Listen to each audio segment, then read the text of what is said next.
Hi friends, welcome to my YouTube channel. ಇವತ್ತಿನ special ಏನಂದರೆ fish curry and fish fry.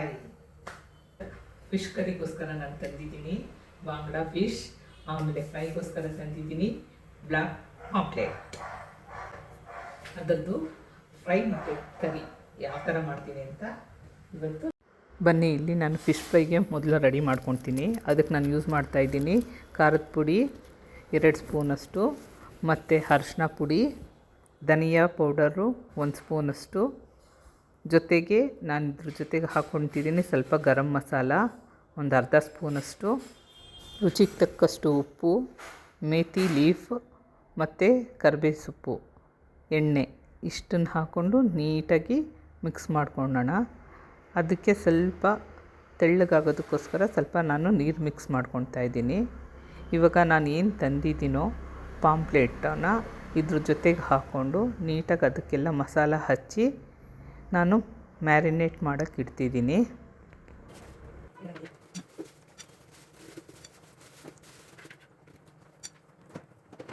ಈಗ ನಾನು ಸಾರಿಗೆ ರೆಡಿ ಮಾಡ್ಕೊತಾ ಇದ್ದೀನಿ. ನೋಡಿ, ನೀಟಾಗಿ ತೊಳ್ಕೊಂಡಾಯಿತು. ಇವಾಗ ಇದಕ್ಕೆ ಅರಿಶಿನ, ಖಾರದ ಪುಡಿ, ಉಪ್ಪು ಹಾಕಿ ಸ್ವಲ್ಪ ಹೊತ್ತು ಮ್ಯಾರಿನೇಟ್ ಮಾಡೋಕ್ಕೆ ಇಟ್ಬಿಡೋಣ. ನೋಡಿ, ಫಿಶ್ನ ನೀಟಾಗಿ ತೊಳ್ಕೊಂಡಿದ್ದೀನಿ. ನೋಡಿ, ಇಲ್ಲಿ ಹಾಕ್ಕೊತಿದ್ದೀನಿ ಸ್ವಲ್ಪ ಉಪ್ಪು, ಸ್ವಲ್ಪ ಖಾರದ ಪುಡಿ, ಅರಿಶಿನ. ನೋಡಿ, ಇದು ನೀಟಾಗಿ ಈ ಥರ ಕಲಸಿ ಮ್ಯಾರಿನೇಟ್ ಮಾಡೋಕ್ಕೆ ಇಡೋದ್ರಿಂದ ಇದಕ್ಕೆ ನೀಟಾಗಿ ಉಪ್ಪು ಖಾರ ಎಲ್ಲ ಹಿಡಿಯುತ್ತೆ. ಆವಾಗ ಫಿಶಲ್ಲಿ ನಮಗೆ ನೀಟಾಗಿ ಉಪ್ಪು ಖಾರ ಅದು ಫ್ಲೇವರು ನಮಗೆ ಸಿಗುತ್ತೆ. ಇಲ್ಲಿ ಇವಾಗ ನಾನು ಮಸಾಲೆಗೆ ಏನೇನು ಬೇಕೋ ಅದನ್ನೆಲ್ಲ ನೀಟಾಗಿ ಹುರ್ಕೊಳೋದಕ್ಕೆ ರೆಡಿ ಮಾಡ್ಕೊತಾ ಇದ್ದೀನಿ. ಇಲ್ಲಿ ನಾನು 2 ಈರುಳ್ಳಿ ತೊಗೊಂಡಿದ್ದೀನಿ,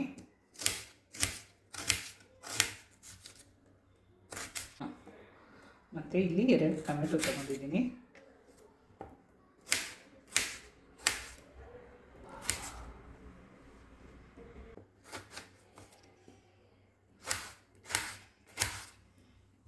ಟೊಮೆಟೊ ಒಂದು ಕಡೆ ರೆಡಿ ಆಯಿತು.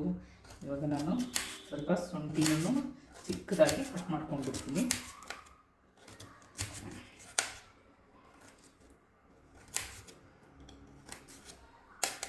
ನೋಡಿ, ಮೊದಲೇ ಇಲ್ಲಿ ಬೆಳ್ಳುಳ್ಳಿ ಸುಲಿದು ತೊಳೆದಿಟ್ಕೊಂಡಿದ್ದೀನಿ. ಇವಾಗ ಬನ್ನಿ ಇದನ್ನೆಲ್ಲ ಫ್ರೈ ಮಾಡ್ಕೊಳ್ಳೋಣ. ಇಲ್ಲಿ ನಾವು ಮಸಾಲೆಗೆ ಬೇಕಾದರೆ ಹಸಿಮೆಣಸಿನ್ಕಾಯಿ, ಹುಣಸೆಹಣ್ಣು ಮತ್ತು ಪೆಪ್ಪರ್ ಯೂಸ್ ಮಾಡ್ಬೋದು. ನಾನು ಈ ಸಲ ಯೂಸ್ ಮಾಡ್ತಾಯಿಲ್ಲ, ಯಾಕಂದರೆ ನಮ್ಮ ಹಸ್ಬೆಂಡ್ಗೆ ಸ್ವಲ್ಪ ಗ್ಯಾಸ್ಟ್ರಿಕ್ ಆಗಿರೋದ್ರಿಂದ ನಾನಿಲ್ಲಿ ಆ 3 ಪದಾರ್ಥನೂ ಯೂಸ್ ಮಾಡ್ತಾಯಿಲ್ಲ. ಆ 3 ಐಟಮನ್ನು ನಾನು ಇಲ್ಲಿ ಸ್ಕಿಪ್ ಮಾಡಿ ಇವಾಗ ನಾನು ಮಸಾಲ ರೆಡಿ ಮಾಡ್ಕೊತಾ ಇದ್ದೀನಿ. ನೋಡಿ, ಕಾದಿರೋ ಎಣ್ಣೆಗೆ ಸ್ವಲ್ಪ ಜೀರಿಗೆ, ಮೆಂತ್ಯಕಾಳು ಮತ್ತು ಕುಯ್ದಿಟ್ಕೊಂಡಿರೋ ಆನಿಯನ್ನ ಹಾಕ್ಕೊತಾ ಇದ್ದೀನಿ.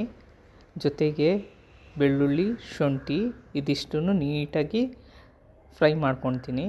ಅದು ಫ್ರೈ ಆದಮೇಲೆ ಅದ್ರ ಜೊತೆಗೆ ಟೊಮೆಟೊನ ಮಿಕ್ಸ್ ಮಾಡ್ಕೊಂಡ್ಬಿಟ್ಟು ಇದ್ರ ಜೊತೆಗೇ ನಾನು ಅರಿಶಿನ ಪುಡಿ, ಖಾರದ ಪುಡಿ, ಧನಿಯಾ ಪೌಡರು, ಸ್ವಲ್ಪ ಗರಂ ಮಸಾಲ ಹಾಕ್ಕೊಂಡು ಫ್ರೈ ಮಾಡ್ಕೊತಿದ್ದೀನಿ. ಇದು ನೀಟಾಗಿ ಫ್ರೈ ಆಗಿದೆ.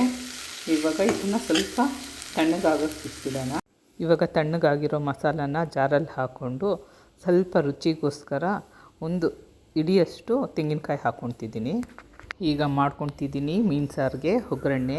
ಸ್ವಲ್ಪ ಎಣ್ಣೆ ಹಾಕ್ಕೊಂಡು ಅದ್ರ ಜೊತೆಗೆ ಜೀರಾ, ಆನಿಯನ್ನು ಮತ್ತು ಸ್ವಲ್ಪ ಕರಿಬೇವು ಸೊಪ್ಪು ಹಾಕ್ಕೊಂಡಿದ್ದೀನಿ.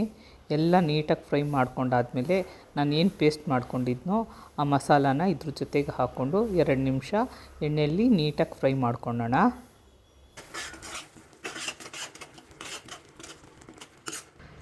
ಜಾರಲ್ಲಿರೋ ನೀರನ್ನೇ ಯೂಸ್ ಮಾಡ್ತಾಯಿದ್ದೀನಿ. ಇಲ್ಲಿ ನಾನು ಸಾರು ತೆಳ್ಳಗೆ ಮಾಡ್ಕೊಳೋದ್ರಿಂದ ಸ್ವಲ್ಪ ನೀರಿನ ಕ್ವಾಂಟಿಟಿ ಜಾಸ್ತಿ ಹಾಕ್ಕೊಂಡಿದ್ದೀನಿ. ಇದರಲ್ಲಿ ಇವಾಗ ನಾನು ಉಪ್ಪು ಹಾಕ್ಕೊತಿದ್ದೀನಿ ಸ್ವಲ್ಪ, ಯಾಕಂದರೆ ಮ್ಯಾರಿನೇಟ್ ಮಾಡೋದಕ್ಕೂ ಫಿಶಲ್ಲಿ ಸ್ವಲ್ಪ ಉಪ್ಪು ಹಾಕಿದ್ದೀನಿ, ಖಾರ ಹಾಕಿದ್ದೀನಿ, ಅರಿಶಿನ ಹಾಕಿದ್ದೀನಿ. ಹಾಗಾಗಿ ಇಲ್ಲಿ ನಾನೆಲ್ಲ ಸ್ವಲ್ಪ ಕಮ್ಮಿ ಕ್ವಾಂಟಿಟಿಲಿ ಯೂಸ್ ಮಾಡಿದ್ದೀನಿ.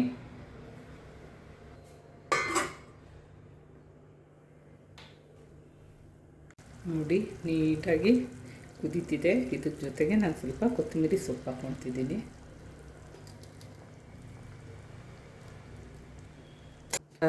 ಈಗ ಇಲ್ಲಿ ನಾನು ಏನು ಮ್ಯಾರಿನೇಟ್ ಮಾಡಿ ಇಟ್ಕೊಂಡಿದ್ನೋ ಫಿಶ್ನೆಲ್ಲ ಇದ್ರ ಜೊತೆಗೆ ಒಂದೊಂದೇ ಹಾಕ್ಕೊಂಡು ತುಂಬ ಹೊತ್ತು ಬೇಯಿಸ್ಕೊಳಕ್ಕೆ ಹೋಗಬಾರ್ದು. ಲೋ ಫ್ಲೇಮಲ್ಲಿ ಜಸ್ಟ್ 5 ಮಿನಿಟ್ಸ್ ಬೇಯಿಸ್ಕೊಂಡ್ರೆ ಸಾಕು. ಸಿಂಪಲಾಗಿ ರುಚಿಯಾಗಿ ಇಲ್ಲಿ ಮೀನು ಸಾರು ರೆಡಿಯಾಗಿದೆ. ನೋಡಿ, ನಾನು ಏನು ಫ್ರೈಗೋಸ್ಕರ ರೆಡಿ ಮಾಡ್ಕೊಂಡಿದ್ದೇನೋ ಅದು ಮ್ಯಾರಿನೇಟ್ ಆಗಿದೆ. ಕಾದಿರೋ ತವಾ ಮೇಲೆ ನಾನು ತವಾ ಫ್ರೈ ಮಾಡ್ಕೊತಾ ಇದ್ದೀನಿ. ಫಸ್ಟು ಎಣ್ಣೆ ನೀಟಾಗಿ ಸ್ವಲ್ಪ ಅಪ್ಲೈ ಮಾಡ್ಕೊಂಡ್ಬಿಟ್ಟು ನಾನಿಲ್ಲಿ ಲೋ ಫ್ಲೇಮಲ್ಲಿ ಫ್ರೈ ಮಾಡ್ಕೊತೀನಿ. ನೋಡಿ, ಇಲ್ಲಂತೂ ಮಸಾಲ ತುಂಬ ನೀಟಾಗಿ ಮ್ಯಾರಿನೇಟ್ ಆಗಿದೆ. ಇದು ಫ್ರೈ ಮಾಡಾದಮೇಲೆ ತುಂಬಾ ಟೇಸ್ಟ್ ಇರುತ್ತೆ. ಇಲ್ಲಿಗೆ ನಂದು ತವಾ ಫ್ರೈ ರೆಡಿ ಆಯಿತು. ನೆಕ್ಸ್ಟು ಮತ್ತೆ ಇನ್ನೊಂದು ವಿಡಿಯೋ ಜೊತೆಗೆ ಸಿಗೋಣ. ಪ್ಲೀಸ್ ನನ್ನ ಚಾನಲ್ನ ಲೈಕ್ ಮಾಡಿ, ಸಬ್ಸ್ಕ್ರೈಬ್ ಮಾಡಿ. ಬಾಯ್.